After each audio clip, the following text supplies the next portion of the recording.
Hello, everybody. Welcome back to Chris and Matt Talk About That, the podcast where only one of us can get the name right. And that one is me. That it is me. You're correct. It is me. It is not Matt. It is not I'm you. me. I also want to point out that I'm the only one wearing the inappropriate shirt for a Star Trek podcast right now. You guys can't see it because this isn't a visual medium, but I'm wearing a Starship Enterprise t-shirt. Chris is lying. He's stark naked. I mean, you're not supposed to He tell has that. no clothes on. That was only for you, Matt. All right, that was only for you.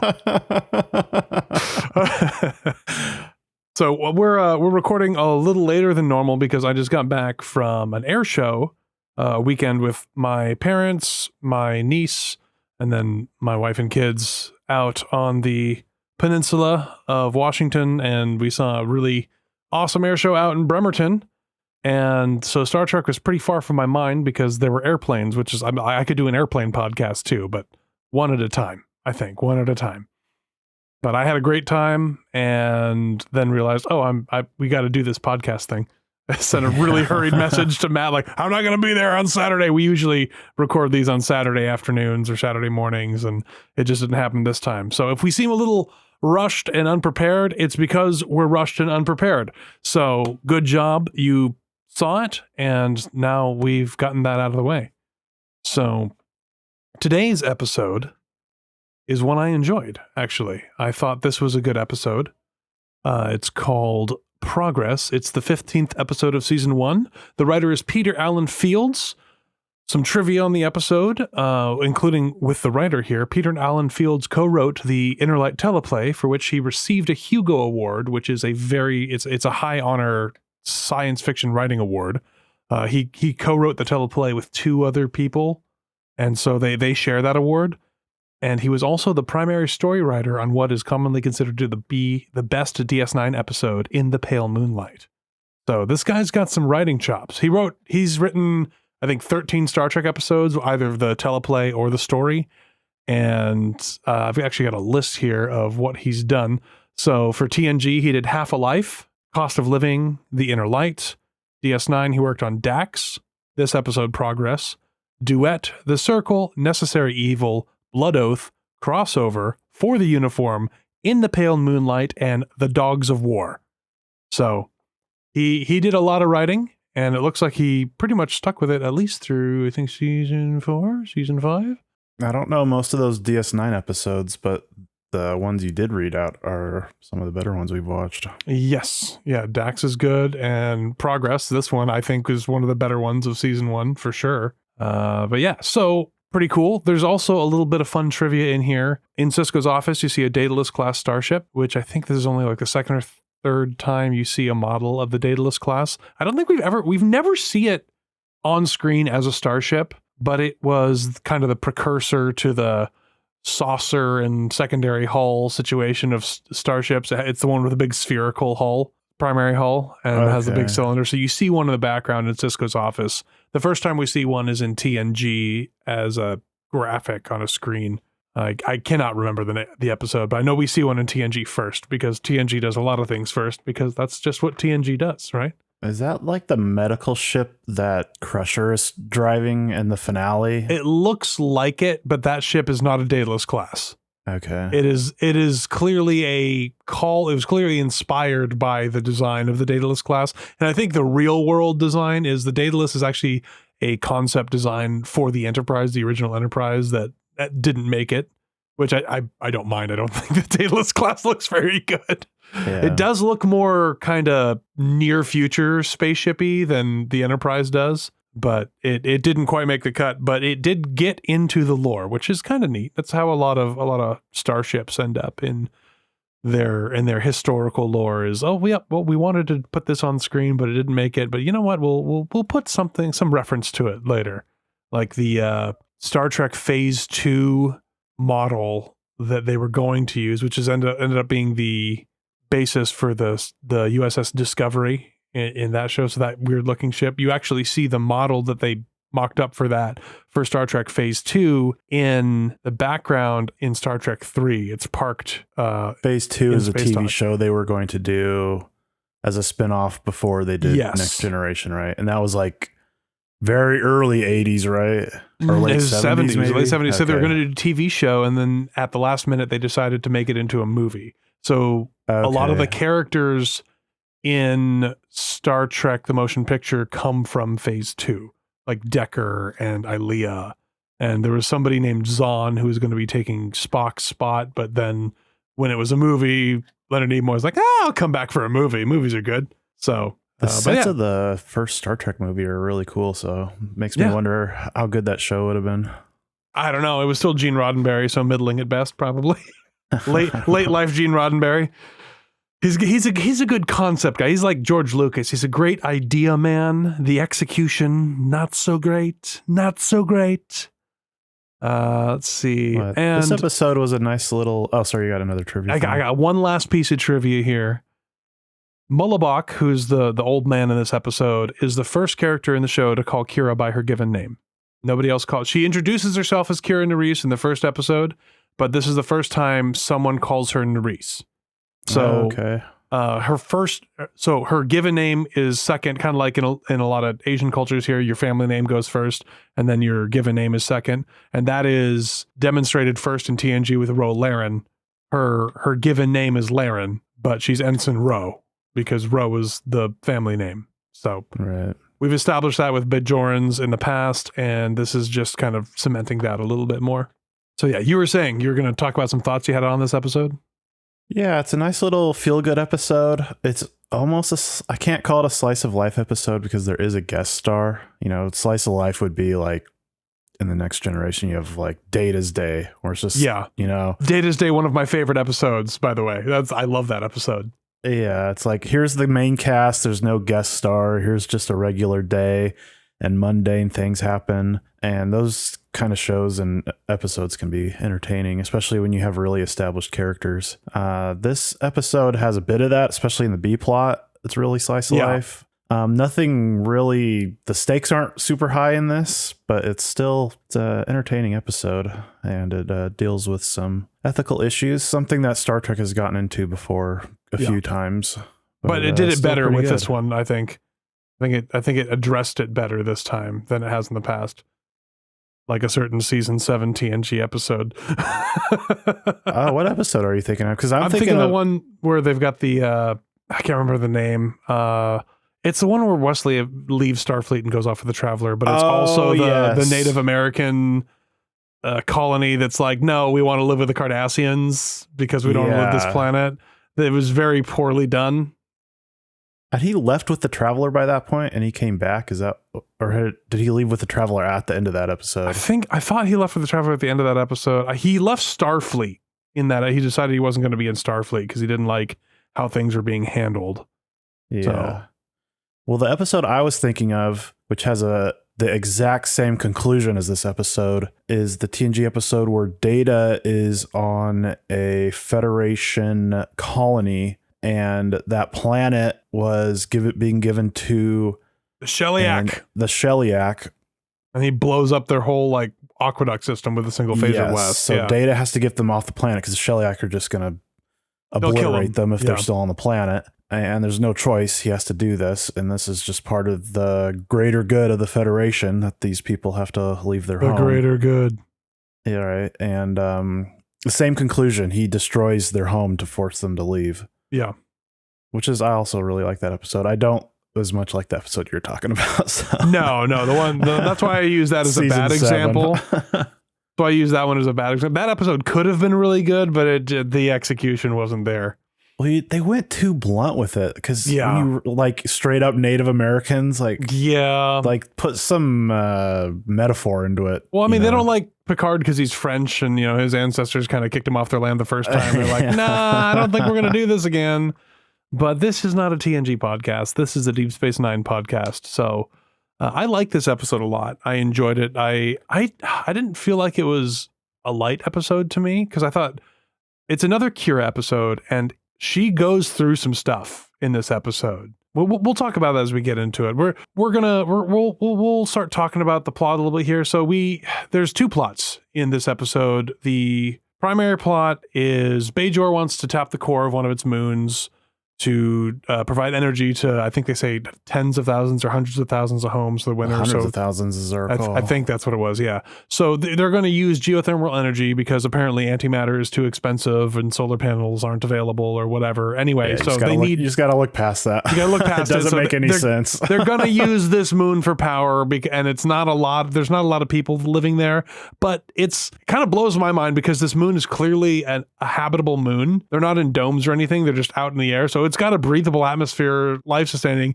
and they're going to wreck it for power. So this is kind of the opposite of what the Federation would do, I think.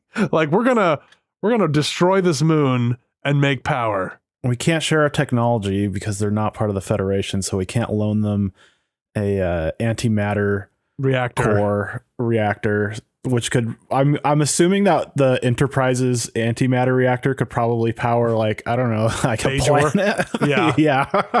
Well, we don't have to go faster than light, so we can turn a lot of lights on. Yeah. Yeah, right. Well, it's weird because starships run on plasma and lights run on electricity, so I don't know what the conversion rate is to that. Because I don't think Bajor wants plasma powered lights because they tend to explode and throw rocks at you, like they do on the bridge of the Enterprise. I always assumed the plasma thing in Star Trek was just a way to explain why all the panels explode whenever something bad happens.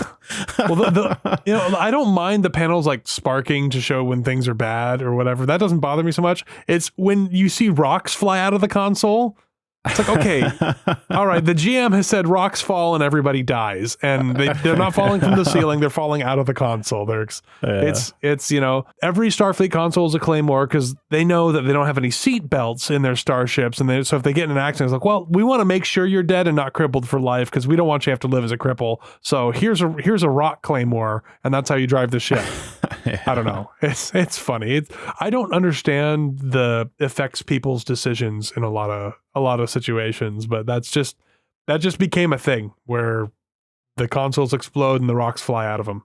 So anyway, so they need to tap the core of this moon for energy, and it's going to make the moon uninhabitable. So they've been evacuating the planet. Dax and Kira go over to this planet or the moon and are scanning the grids. There's a fun little moment here where Dax is talking about how Morn asked her out on a date. He wanted to have dinner, and Kira's like, "What? You didn't accept, did you?" and Dax is scanning the next grid square, not talking to her, teasing Kira because she's Dax, and it's like, "Oh no, I told him that I was busy."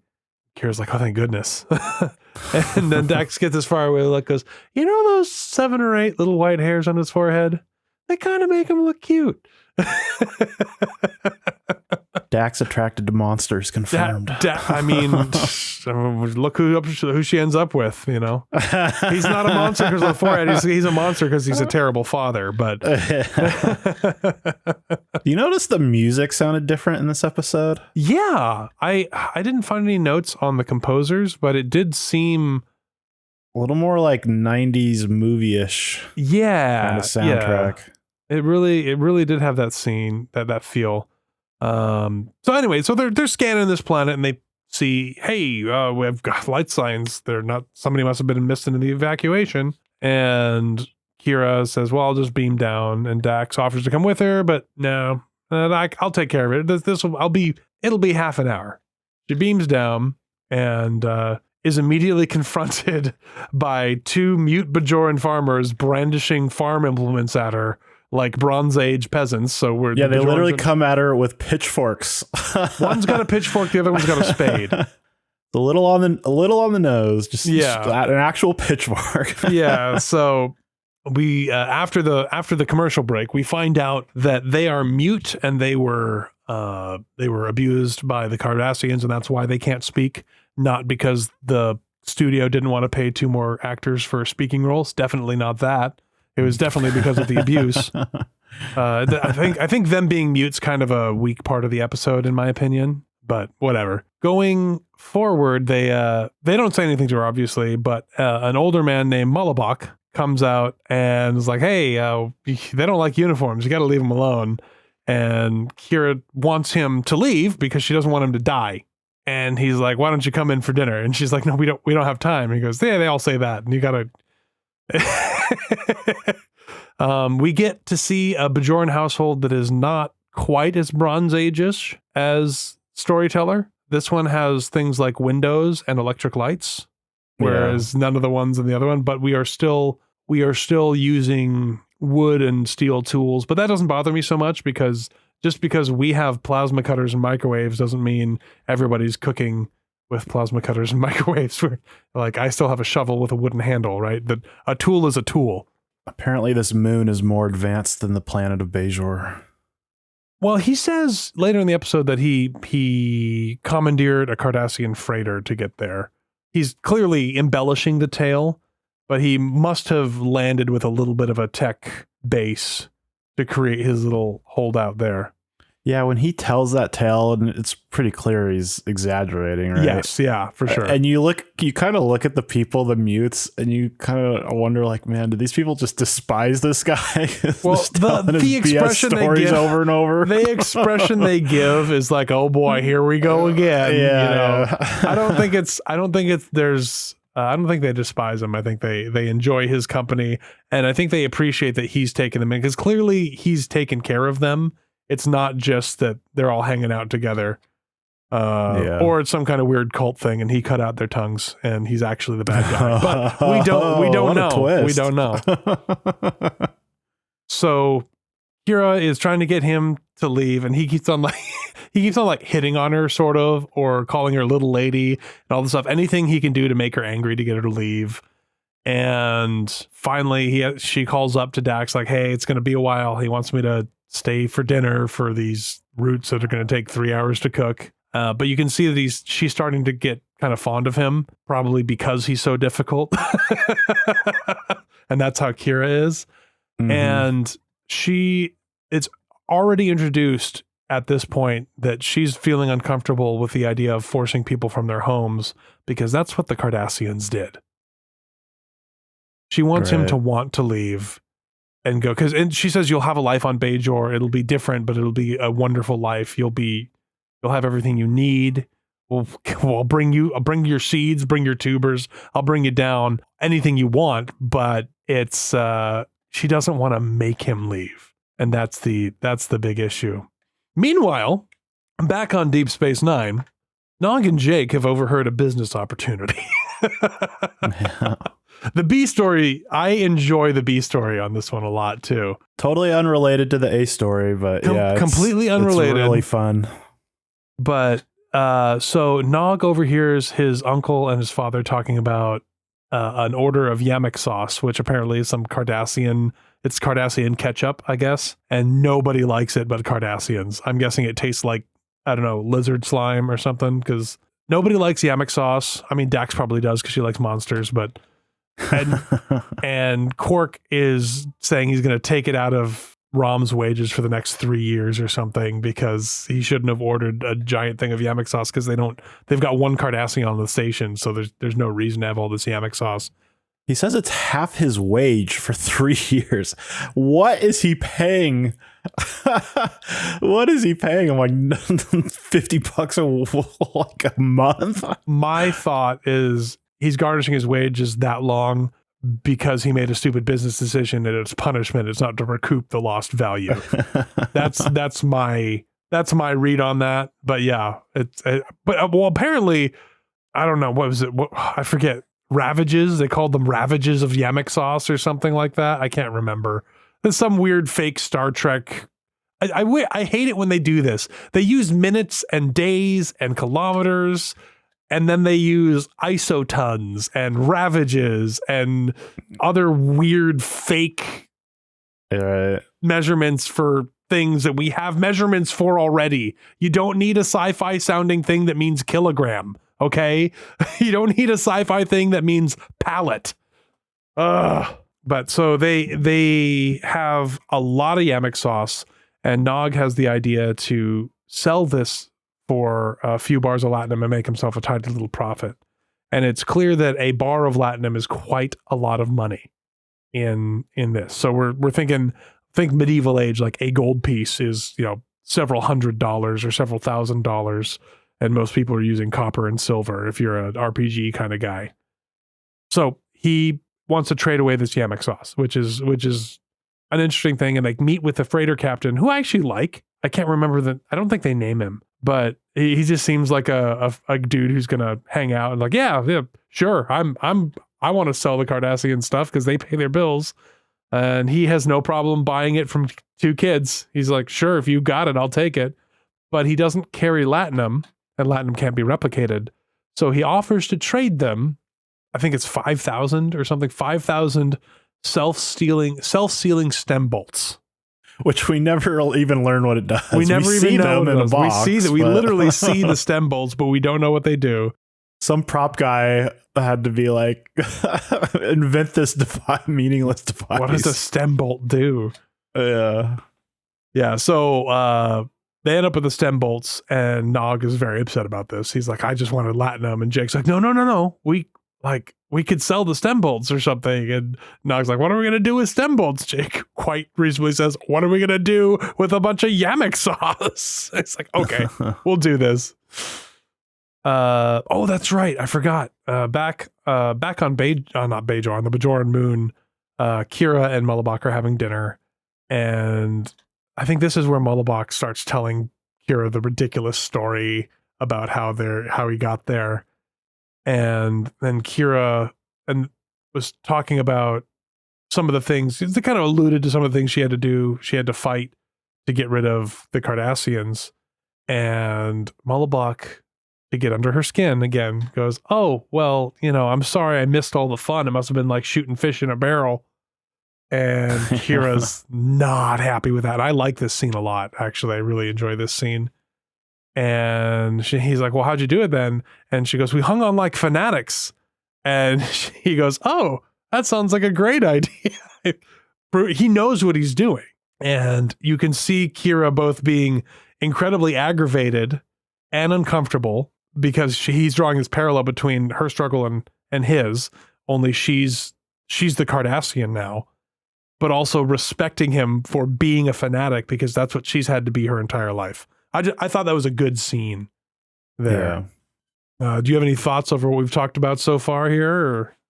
Well, yeah, with Kira is one of the few characters where we kind of get to see growth in this first season. Yeah. At all, out of any of the characters. She gets a lot of growth. This is like her season.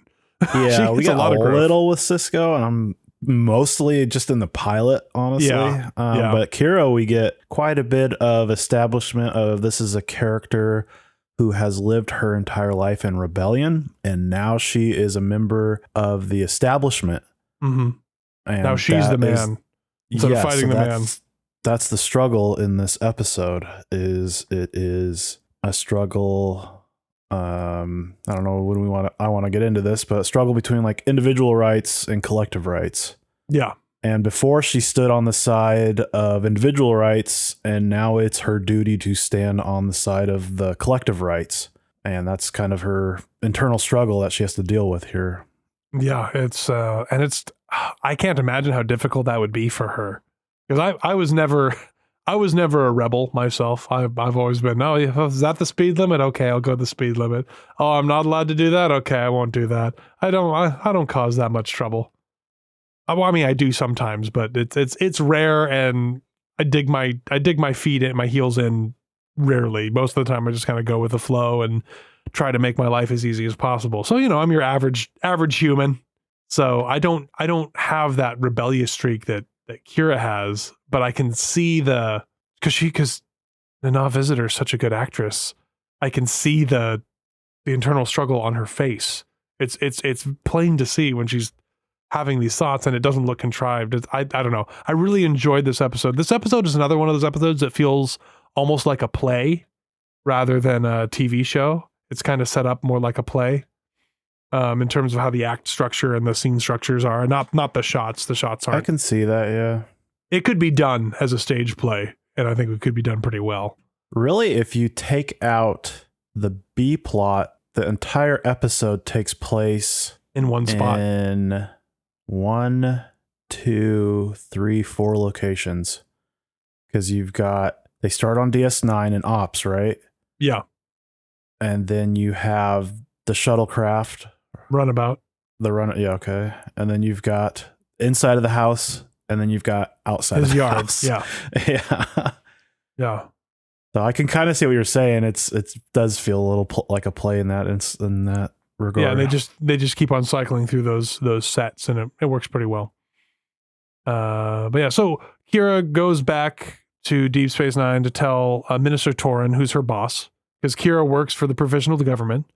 She's a liaison with the provisional government, so she's talking to Minister Torin, who's one of the high muckety mucks, who's been overseeing the project.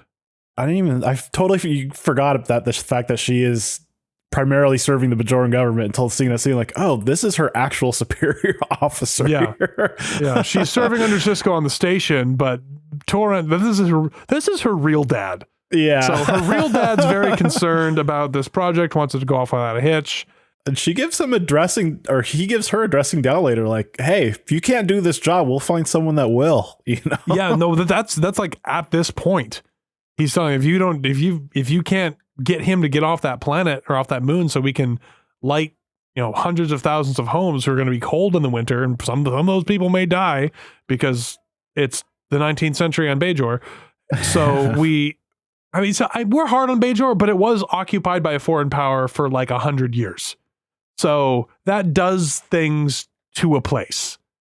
So we might be harsh on it, but I imagine that a lot of the rural areas are not too different from third world countries today. It's just, there's just not a lot of access to the things you need, and there's no way to contact people for access for the things you need. You just have to make do with what you have. So they're trying to change that. That's what this project is for, is they're trying to uplift Bajor with this big influx of power. It's always about power with these politicians. Yeah, it's good storytelling. It's just within the lore of Star Trek. Yes. I know this is kind of nitpicking, but it's like, well, why don't you just replicate electrical wires and run a antimatter generator or even a fusion power plant? It doesn't have to be antimatter. They have fusion plants. Impulse reactors are fusion power plants. Impulse engines are in lore. They are fusion rockets. So they have fusion that works, and the Bajorans have all of this technology. I mean, it also could just be a scale thing. Like, I mean, the moon's there, and we can beam the power to Bajor, or we can build 9,000 fusion reactors, and they just don't have the infrastructure for that.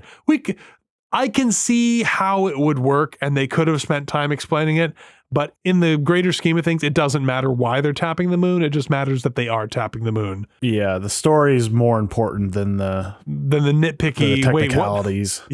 Wait, what is the power grid of Bajor like? Nobody cares except for Matt and Chris as they talk about this. So, dang it, now I got it wrong. So she gets sent back to Bajor, and this time she's sent with a couple of guards. And my gosh, these guys are huge. The two Bajoran security guys. Nana Visitor is not a big woman. So Kira is not a big woman. But these guys are giant slabs of beef just ready to pull people out of their homes. They look like government drones. And to their credit, they actually have a few lines about when they're looking for the other two, the mute farmers. Kira directs them to where they usually work, and they're like, hey, what do we do if we can't find them? She goes, just gather their things. Without their permission, I mean, we're not going to get these people's permission.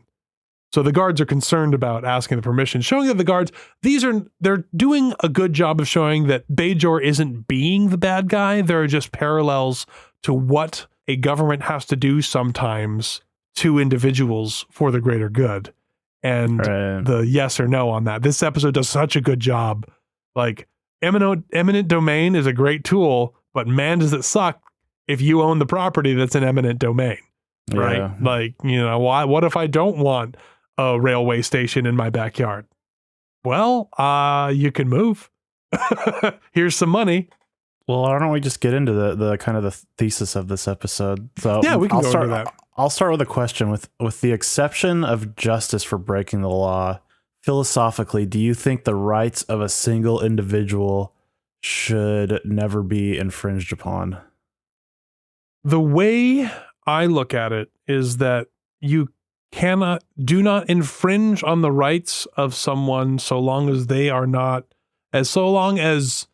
leaving that person alone does not affect the rights of others, kind of like it's complicated. It's a web, right? So if I live out in the woods, right? If I live out in the woods and I want to shoot guns in my backyard, let me, right? As long as I'm doing it responsibly. If I build a shooting range in my backyard here in the city I live in, that's not okay. Because even if it's completely safe and there's no chance that something will go wrong, it's still very loud and it's still kind of scary for people around to be hearing gunshots at random times of the day. I think that so the town would be is infringing on your right to shoot a gun on your property. Yes, it's infringing on my right to shoot a gun on my property because that could go wrong and hurt somebody else, or and my neighbors have a right to not be disturbed, right? My next door neighbor has a right to not be disturbed and also not to be hit with a ricochet from a bullet from something that's gone wrong, right? So that's kind of where I stand. There's no way to be black and white about this particular issue. I agree with that. That's kind of my take, is that there's a lot of political philosophies that try to make it a black and white issue. And this is on both spectrums of politics that try to make that a black and white issue. The reality is that it's a balance. So I think individual rights are the child of the rights of the collective society. I think that the family exists as a collective before any person in the family exists as an individual. But if you go too far in the direction where the individual has very little rights, it becomes dangerous, because you can start making these insane theoretical arguments about how private property in and of itself damages society, you know? Yeah. Or the inverse of that, right? So yeah.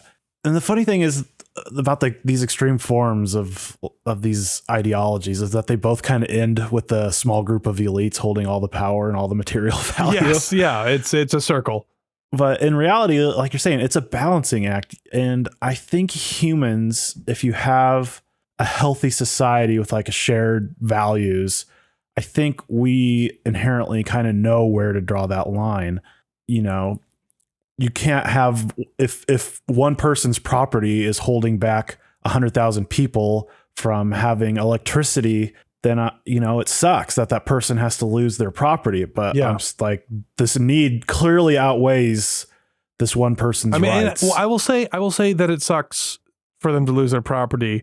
I will say that where the line of morality gets crossed is if the government takes their property and doesn't do anything for that person. They have to be compensated for what they lose, and they have to be compensated fairly for what they lose. Otherwise, it is wrong to take what they own, build that railway station, build that power plant, and just move along, because now you've ruined that person. You've ruined their life because they built a life there.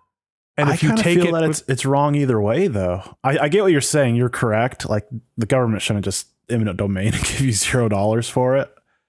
But if the situation is such and just weird theoretical where they have no choice to give but to give them nothing, I still think it's the government's duty that need of the society is so strong that it outweighs this person's individual rights. To put it in Star Trek terms, the needs of the many outweigh the needs of the few or the one. Yeah. Right. Which is, but I think we can all get behind that philosophy until we are the few or the one. And then it's not comfortable to be on that part of it.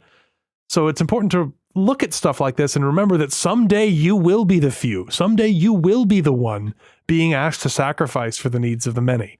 And let's just hope that it's something like 10 feet of your yard for a wider road and not something like, hey, you're getting drafted, you got to go to war, because there are degrees of what you have to give up for the many.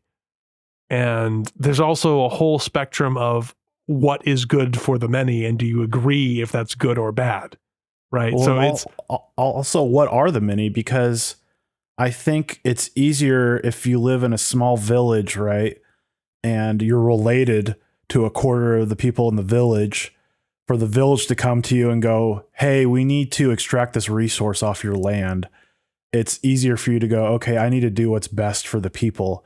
But if the United States government, which is like this big, the United States country is just a big marketplace at this point. Okay.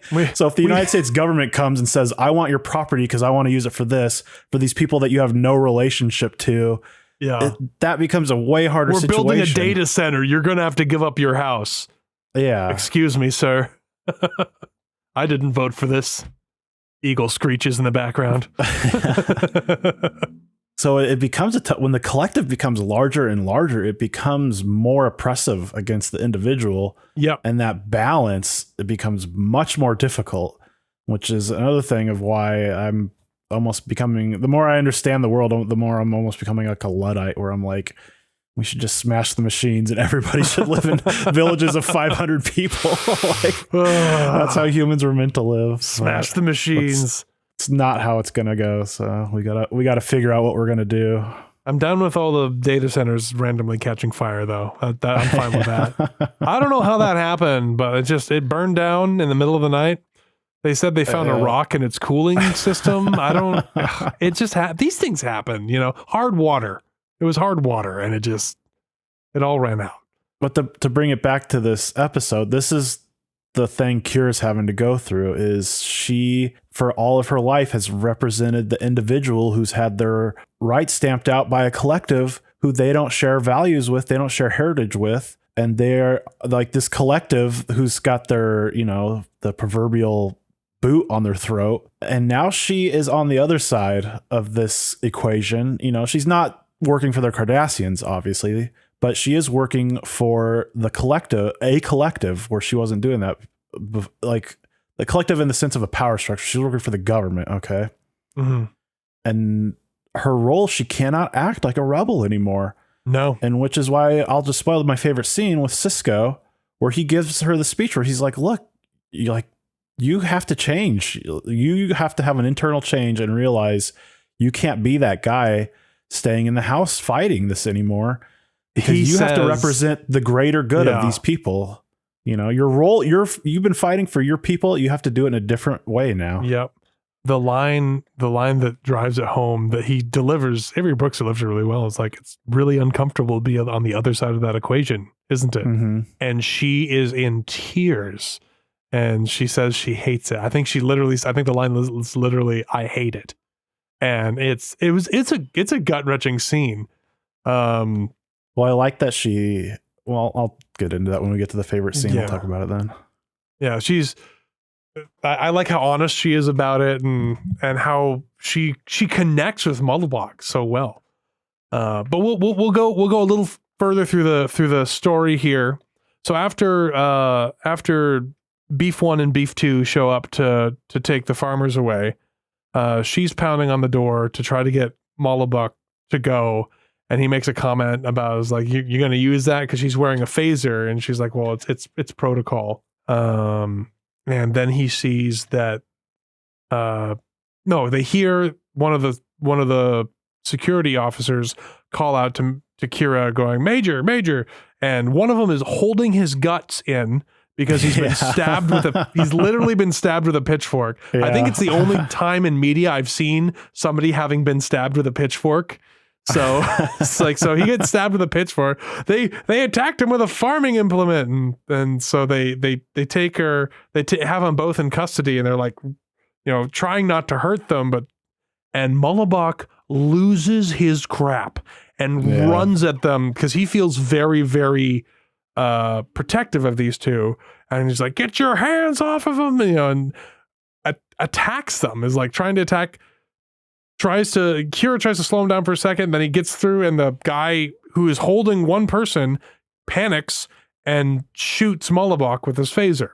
And at this point, we find out that not only are Bajoran phasers wimpy, they don't have a stun setting. So or he's just got it on uber stun or something, because it's the blast is clearly life-threatening. Kira has to call for Deep Space Nine to send our man Bashir down.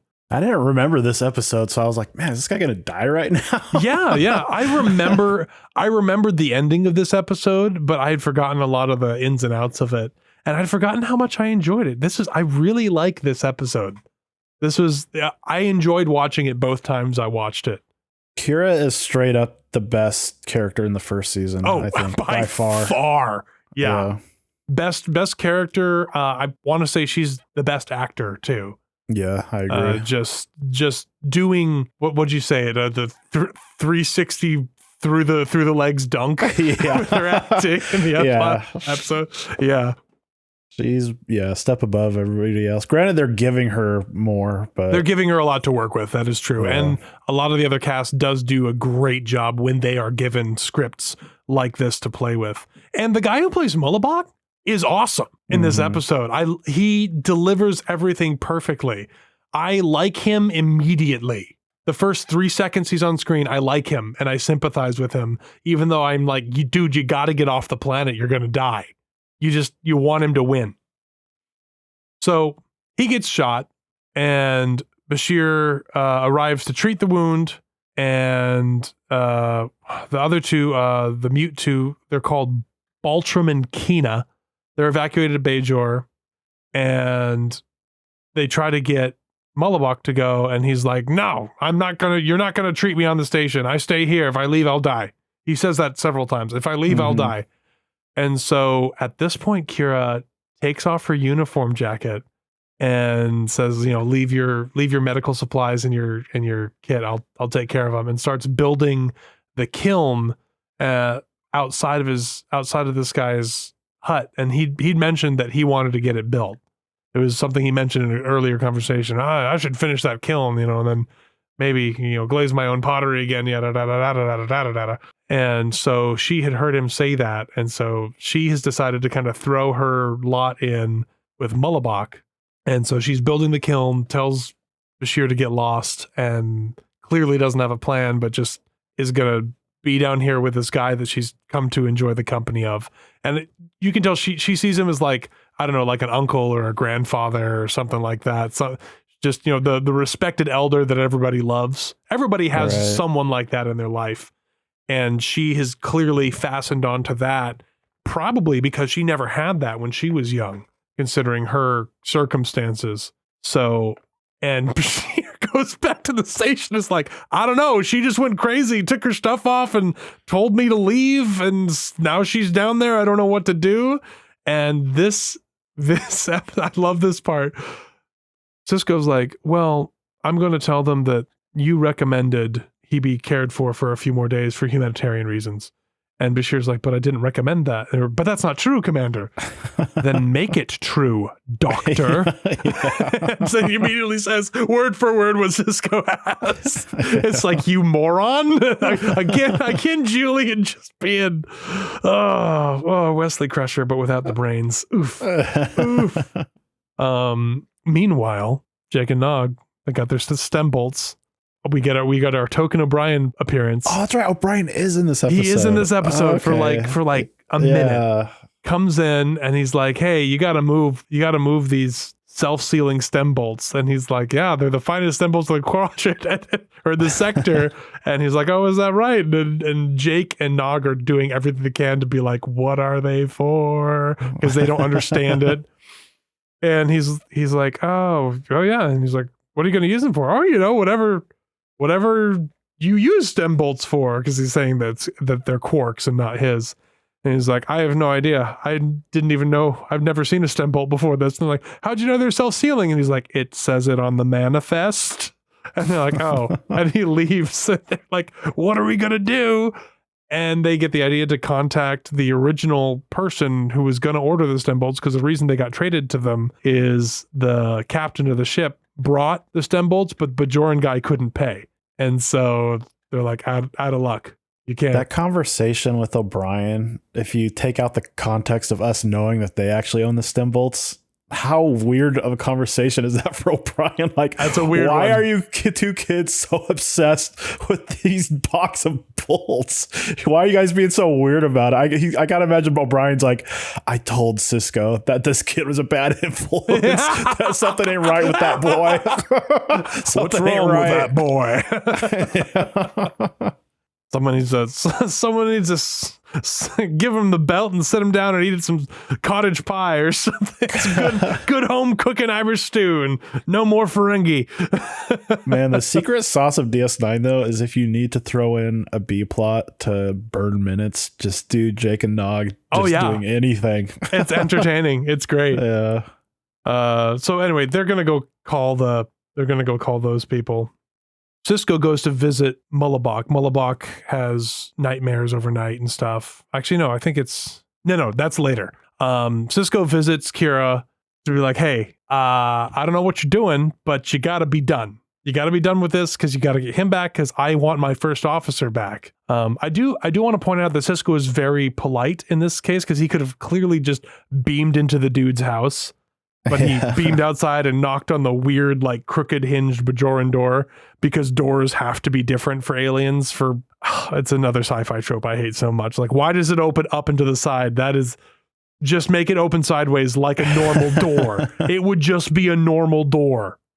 You know, you can make it a weird shape, just have one straight side, and it's a normal door. You know, like the Hobbit hole door in Lord of the Rings. Why is it round? Oh, so it's harder to build, I guess. I don't know. So it looks more like a hole. You know how the Enterprise would have dealt with this situation in the first season of Star Trek The Next Generation? Beam him to the holodeck without telling him and then beam him to a planet. How the heck did you know that was what I was going to say? Because they did it before. Just put them in a dream world. They won't know the difference. You're on a holodeck now. Yeah. Well, Quark wasn't going to let them use the holosuites for that, and they couldn't move this. They weren't going to move the station all the way back to the moon because apparently moving the station nearly destroyed it. That is a weak point of that episode, and I don't know if it's just because they were doing it so fast that it was so dangerous for the station, but like with the near infinite delta V that every starship or vehicle in Star Trek has. Like you can go anywhere. You just have to wait long enough. Like maybe it was because they were going so fast. They wanted to be there in a couple of hours. But like you could just, oh yeah, we'll just fire the thrusters. We'll be there in 3 or 4 days. It'll be fine. You know, it's just standard home and transfer. I don't know. Star Trek is a little silly because the people who write Star Trek don't understand orbital mechanics or anything about physics. But then they write stuff about physics, and it's funny. But that's a neither here nor there. Anyway. They don't beam them into a holodeck because they can't, and the Enterprise isn't here, and no one's that competent. So we've already talked about this. O'Brien's the most competent person on the station because he came from the Enterprise. That's why he was able to invent the differential magnetometer that Dax, the pro science lieutenant, had never ever heard of, despite it being a thing today in the 21st century. So Cisco reminds Kira they have that great conversation that you mentioned, where you need to decide what you're going to do because you can't serve them like you did before. You're not the rebel. Now you're the man, and you got to stand up for your people as a collective and not as just Mullibok. You know, I don't know what you've got going on here, but you've got to finish this. And then he leaves. So a runabout standing by for you to complete the evacuation. And Cisco doesn't force the issue. He just says, you have to make a choice. And this is the choice I want you to make. I think he knew by her reaction she was going to make the right choice. Yes. She understood what the reality of the situation was. Yep. This is true. So back on the station, they trade the stem bolts for land. And this is the weakest part of the B plot. Nog's like, land? What am I going to do with land? And Jake's like, are you kidding me? It's land. It's property. Nobody on Earth owns property. Quantity of it, buddy. Nobody on Earth owns property unless your last name's Picard. So yeah. like you want land. Oh, it's just dirt. What do you want? It's like, no, it's land. And so they get a fair amount of land from this guy, for the same guy who wanted the stem bolts. They give him the stem bolts. They get the deed to a land. 2 teenage boys have now acquired more wealth than most people listening to this podcast because acquiring land is so difficult. Yeah. Oh. And I was like, man, I wish I could just trade a bunch of bolts for a plot of land somewhere. Yeah, right. That'd be great. I had to trade 30 plus years of my life for the land I own, and it's not that much. I do find it funny how, to cover up the fact that they're children, they're messing with the communicator so that the image doesn't come in clearly. They call themselves the No J Consortium. Yeah, and it's like they're punching their webcam, basically. Yeah, yeah, exactly. Yeah, it's funny. You know, I mean, Star Trek predicts the future, right? So, yeah. Well, that is one thing about sci-fi that is kind of wrong, is the idea that every phone call would be visual in the future, when it's like, I need to talk to someone. They don't need to see my face. There are people who prefer to video call. And like right now, we've got video chat on. So this video chat is completely unnecessary. If you're making like a business call, I'm not going to video call a stranger, you know?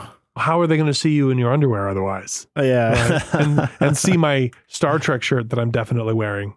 But I mean, all sci-fi used to be all video calls. I just think because that was such a novelty at the time, the idea that you'd call someone and see them on TV, you know? Yeah, we didn't have the ability to transmit that kind of data point to point.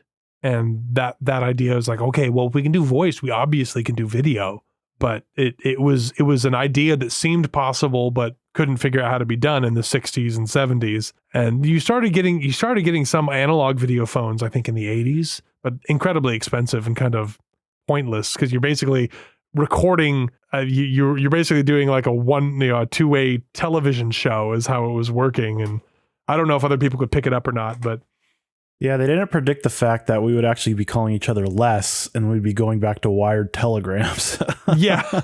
Wireless telegrams. Yeah, wireless. Thank you very much. Unless my battery is low, and then in fact it is wired. But just to wrap up the Jake and Nog storyline, they eventually trade that land. They find out the Bajoran government wants that particular parcel of land. Ooh, now it's got value. And they make work a deal with Quark to sell it for 5 bars of latinum to Quark. And Quark loves that. Like he's like, it's you two? No way. That's awesome. And you can tell Quark's super impressed with Nog. That reminds me, there's one part that I wanted to mention that I loved. So there's a moment when Nog is trying to get the Yamek sauce from Quark without letting Quark know that it has value, right? Because the last thing you want to do is let a Ferengi know that something has value, because then you'll never see it again. He's like, do you want me to throw it away? And he's like, I don't want to hear about Yamek sauce. Just take it, throw it in the recycler for all I care. Don't talk to me about Yamek sauce. And he's like, I'll take care of it for you. And Quark's like, you're a good boy, Nog. And Quark walks away, and Nog does like this raised fist bump up, pumping his fist up in the air, and Jake's in the background and does it with him. And the actress next to Jake looks at him like he's a crazy person. And it's amazing. I loved that moment. It's great. So if you go back and watch that scene, the woman sitting next to Jake at the bar at Quark's looks at Jake like, what are you doing? Because he's like jumping up and down with his fist pumping in the air. Oh, it was amazing.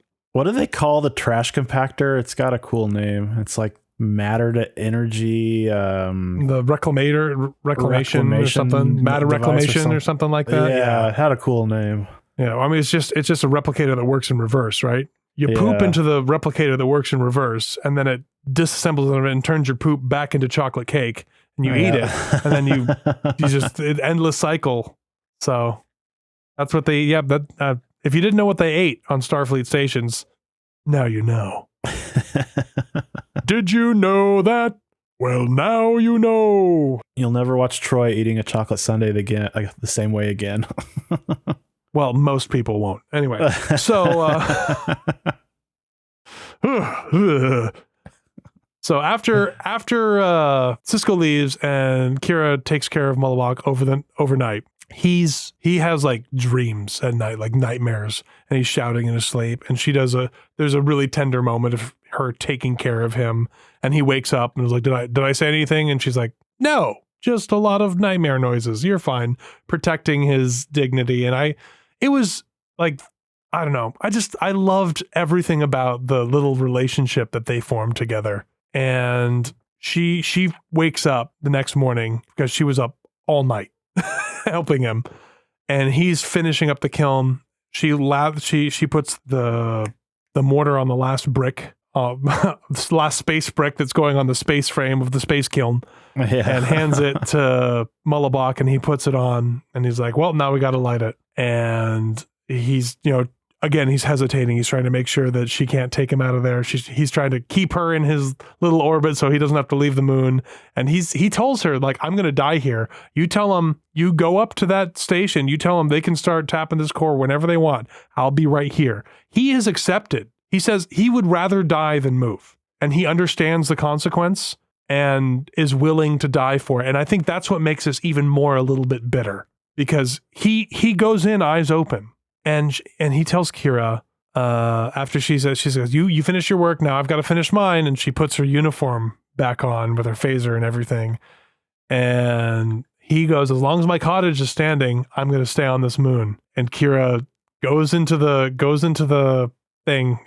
hut, comes back out with a bunch of Mullibok stuff, pulls her phaser, blows up the kiln that he just lit to start, and grabs the fire out of it and starts lighting his cottage on fire while Mullibok just sits there and watches. Mm-hmm.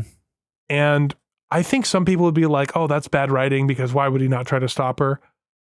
I think he's lonely and he loves that he's found a friend, and he doesn't want to leave. He doesn't want to make the choice. It's another thing where he needs someone to make the choice for him. Mm-hmm. Yeah.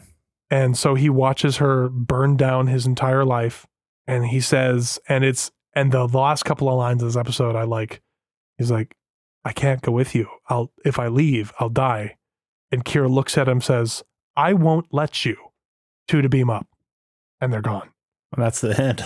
There's no post credit there's nothing after that at all. I don't think you want one. I think that ending is perfect for this episode. What I like is that they had her make a decision. I was very fearful watching this, that because he got shot in the chest, he was going to die from a heart attack, which I think would have been so weak, because it would have just been an escape hatch for Kira so that she didn't have to make a tough choice, Yeah.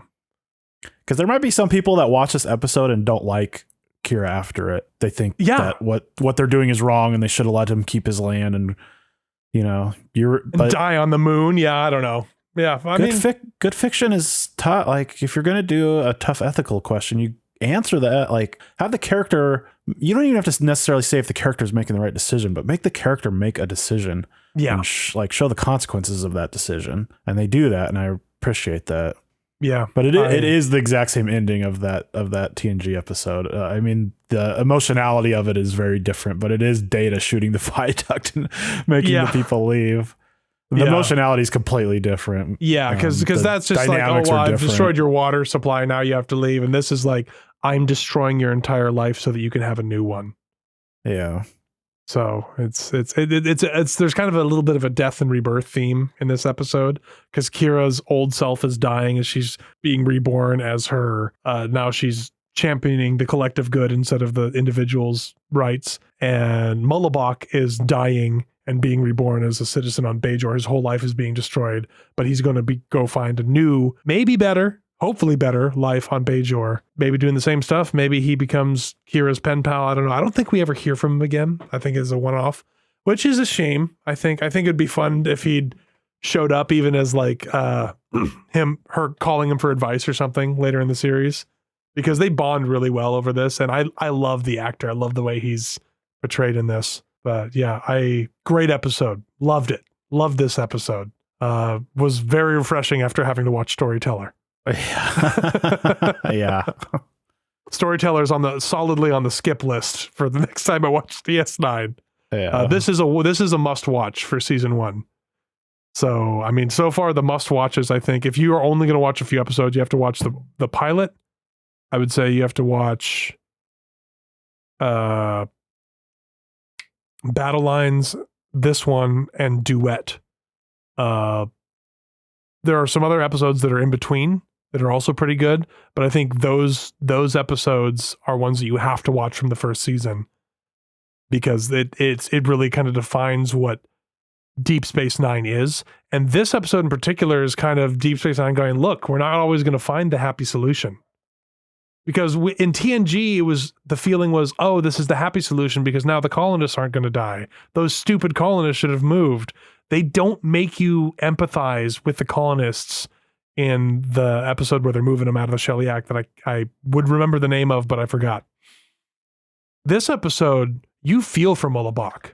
You want Mullibok to be able to have the life he wants, but he can't because he will die if he stays. You think you're going to die if you leave. You might be afraid you're going to die if you leave, but if you do die, or if you do stay, you will 100% be dead. So this isn't a happy ending. This is, we're ruining your life, old man, so we can save it. And away we go, and we're not going to deal with it. You're just going to have to wonder about how he did, how Kira deals with it beyond. And I think that's great. I think chopping it right there on that 2 to beam up is perfect for this episode. You're going to have to suffer so that all these people will suffer less. Yep. And even though you don't agree to it, you're having to do it anyways. It's just, that's the uncomfortable realities of living in a society.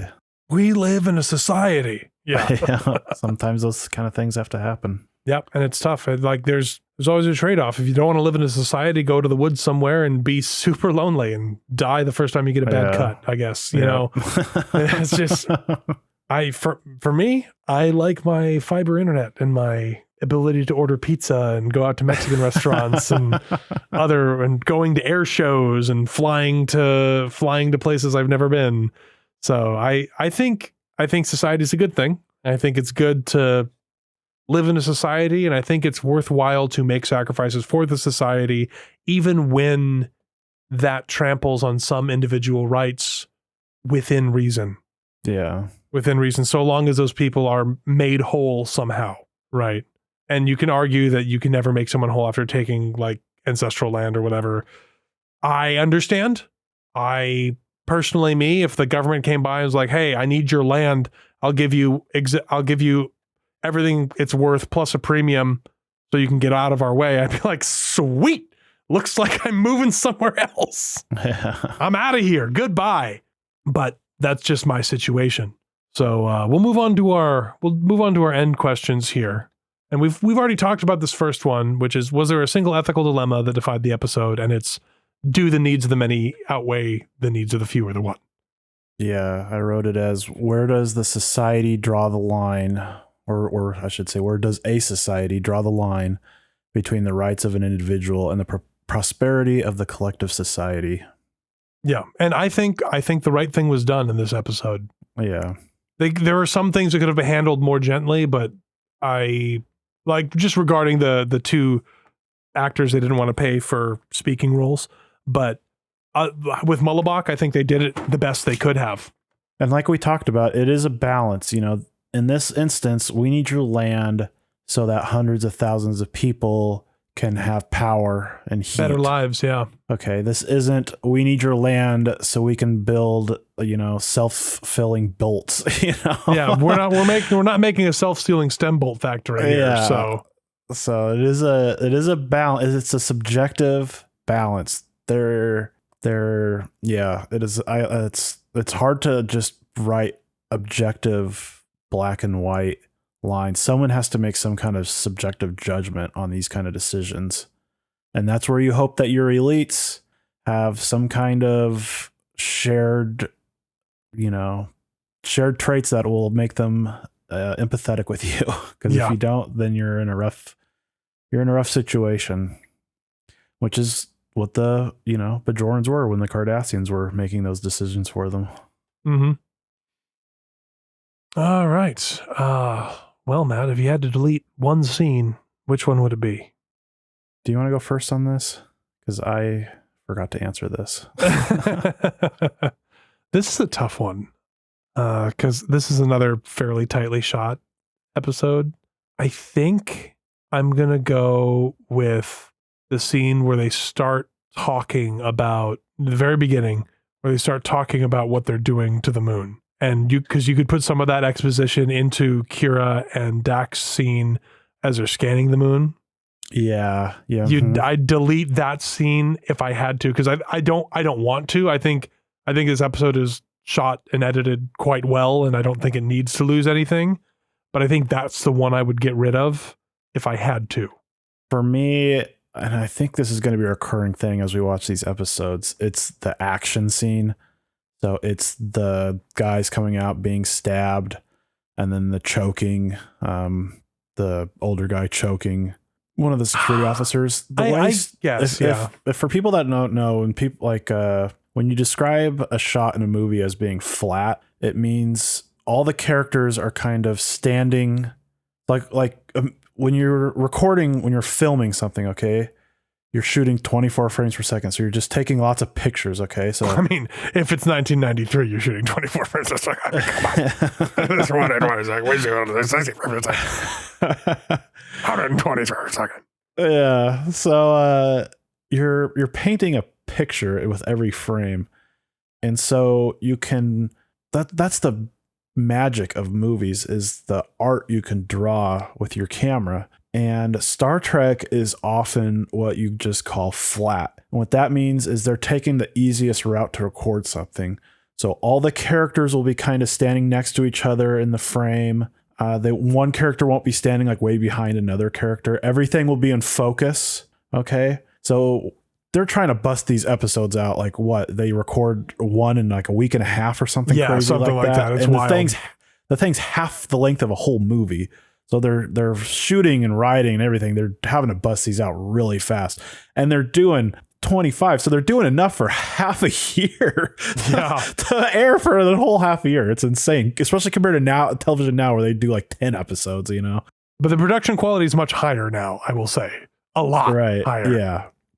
But the quality's lower. So what's that tell you? That people don't know how to write anymore, but that's a different podcast. Yeah. That's a whole side Trek episode we should do sometime. That's my criticism of Star Trek, is just they make everything so flat and uninteresting visually. So that action scene, it's like, why not shoot low, or why not, take another angle, or cut in quick on when he's choking him and get real close up on the neck and make it visually interesting. Instead, it's just the most flat. Everybody's in focus. Everybody's in frame, and it's just quick and boring. And yeah, fair enough. I would have liked that scene to be shot better as well, but I'm so used to Star Trek. It's just shooting on a soundstage, man. This is what it looks like. Yeah. Shooting on a soundstage on a tight budget and with no time. All right. What was your favorite scene then? Like I discussed earlier, the scene where Sisko reminds Kira that she's not a rebel anymore. She now represents a government. And between the balancing act of the individual and the collective, she is now a soldier for the collective and has a duty to her people. And I like that she doesn't offer any argument to Sisko. She literally just says, thank you. She thanks him. Yep. Because she reminds him because she's having this struggle, and he gives her the answer to the struggle, and she doesn't push back. She just thanks him because helps her to come to a self-realization as well. Yeah. He's showing really good leadership in this episode, without he's being firm with her, but he is doing everything he can behind the scenes to keep her out of trouble. Like, doctor, you need to tell me that she needs to stay with him a few days.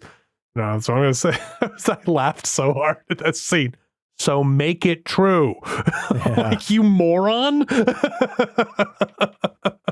Well, like a lot of people and myself, I like that Star Trek is about very competent people. Yeah. And Sisko is a very competent leader. He is. We joke about the Enterprise people being super competent compared to the people on DS9. It's not a huge gulf. And most of that is because we're in season 1 right now.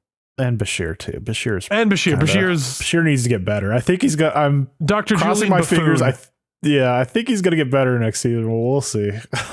I remember late series Bashir is my favorite. He's lots of fun. This is not the Bashir I remember. I'm still having a struggle with this. Even this episode, like, dude, come on. You're gonna make him say it. Come on, dude. For me, I have to say that end scene. I like the almost ritualistic, slow, I'm lighting your cottage on fire and burning down your whole life. Because the explosive spur of the moment impulse was her blowing apart the kiln. And then everything else is almost like, it's like a Viking funeral. She's lighting the corpse of his old life on fire. And that must have been kind of an expensive shot because they actually burned that thing down. Like it's on fire. Like there's probably gas lines and stuff in it, but there's other stuff that is literally burning down. So they had one chance to get that scene right. So good on them for doing it and for actually burning it instead of doing some cheap like CG or composite fire. It looked great, and the light being cast on them. I don't know. I loved the composition. I loved the way it played out, and I loved that the way that the episode stops on that. I'm not going to let you die, and then beams away and to whatever's going to happen next, and you're just left with like, man, that was a tough time. Yeah, that was a tough time. I loved the way it closed. Yeah, it's definitely one of the better written episodes so far. Yeah. I'm going to be excited every time we get something from Peter Allen Fields, which I think the next one we're going to get is Duet, which is later this season. So this guy's definitely he's good. And Duet is considered hitter. I think it's considered the best episode of season 1, if I remember correctly. I remember loving it. That or Emissary, I'm going to guess, I think are the highest rated. It might be Duet, though. I know I looked this up recently, but I don't remember. Yeah, Duet's really good. And we're going to have Leela here on that one for Duet because I was like, we're not Mike because it's a good episode. So, okay. On the Senior Chief Petty Officer Miles Edward O'Brien official scale of torture, how badly did O'Brien suffer in this episode? Scale of 0 to 4 lights. I was going to go 0.5 because he had to deal with some annoying kids being really weird. But Bashir was off the station for a while, so I had to give it negative. So I went straight 0. I went with 0.5. My gut was 0.5 just because that was a really uncomfortable conversation. I don't know why I'm here. Just move your stupid uncle stuff, man. Don't ask me stuff. You've got a computer right there. Look it up yourself, man. I'm not going to Google it for you. Yeah. What am I, your Google machine over here? I've got to go fix the replicator before Cisco yells at me again. Stop wasting my time.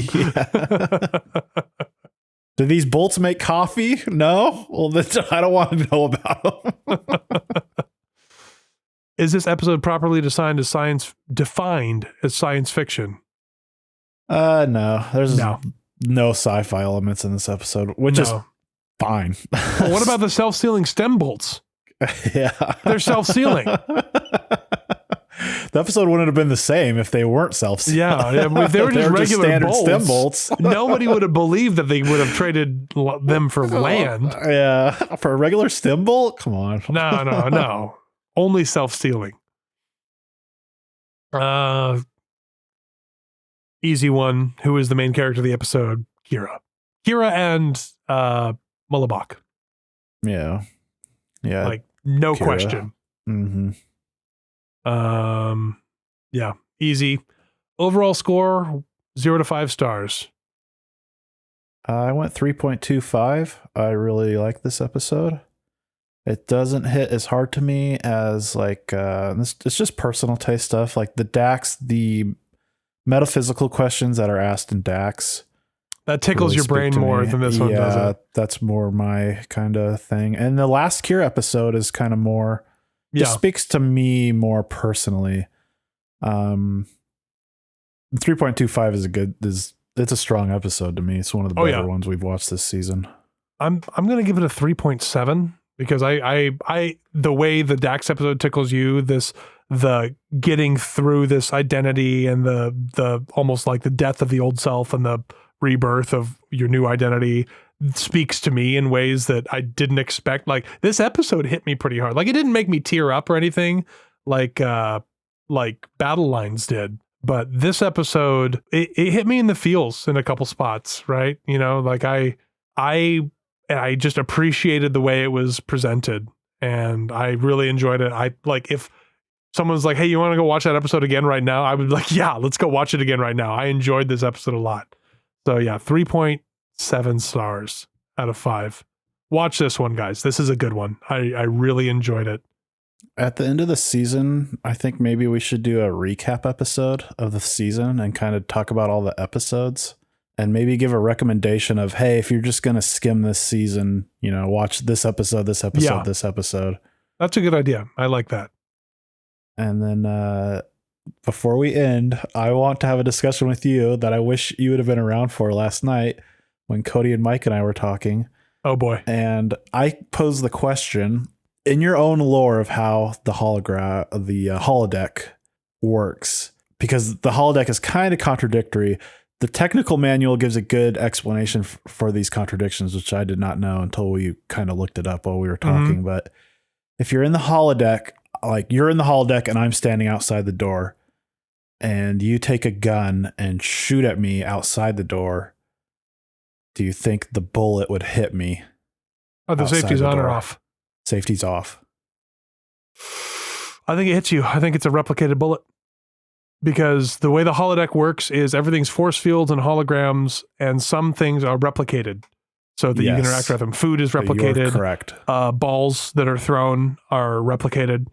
Small objects are replicated. Big things are force fields and smoke and mirrors. I think with safety's off, you shoot out the holodeck, that bullet goes out there and blows a hole in you. So you think the bullet would be replicated? I think so. Because it's kind of your explanation is pretty much spot on. And I didn't realize this because I always thought throwing the snowball from the first season, I think, of TNG. Oh, where it hits them and it should just disappear, right? Yeah, this is the whole thing people bring up as a contradiction, is that people get wet in the holodeck and they walk out, they shouldn't be wet anymore, or someone throws a snowball outside and it hits them. But the technical manual, because Michael Okuda always has to give great explanations for this stuff, for the stuff the writers come up with, and he comes up with a great explanation, is that like everything you touch pretty much is a holographic image with a force field around it. Then the force fields, I guess, in Star Trek are so complex that they can make you can touch a force field and it'll feel like brick, right, or a table or whatever. But things like food, you have to replicate. And his explanation was that water is too complex for the computer and the force fields to make, and so that in that instance, water is replicated. So when Crusher falls into the water in the movie Generations, she's in a pool, water, yeah.